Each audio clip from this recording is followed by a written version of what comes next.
কি মন খারাপ? একটা ছোট্ট গল্প বলি, মন ভালো হয়ে যাবে।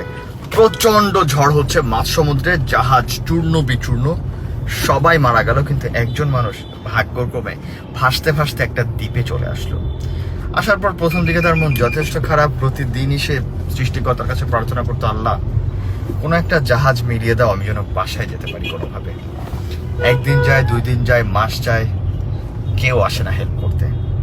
একসময় সে নিজে কিছু কাঠ খড় জোগাড় করে একটা ঘর বানালো এবং থাকতে শুরু করলো।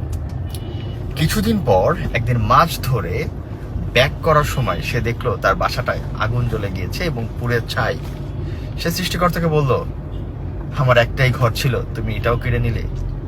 এভাবে সে সৃষ্টিকর্তার উপরে বিলাপ করতে থাকলো আর নিজেকে শেষ করার জন্য সমুদ্রের দিকে পা বাড়ালো। সমুদ্রে ডুবে নিজেকে শেষ করার জন্য প্রতিজ্ঞাবদ্ধ মানুষটা সমুদ্রের পাড়ে যেতে যেতেই অবাক হয়ে দেখলো একজন নাবিক একটা জাহাজ নিয়ে তার কাছে হাজির।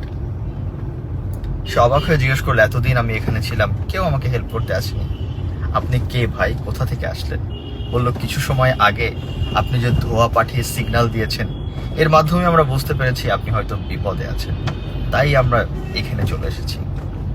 মোরাল অফ দ্য স্টোরি, আমরা সবসময় মন খারাপ করি, মাঝে মাঝে চিন্তা করি সৃষ্টিকর্তার এই ডিসিশনটা হয়তো আমার জন্য পারফেক্ট ছিল না, কিন্তু কেন উনি এমনটা করলেন?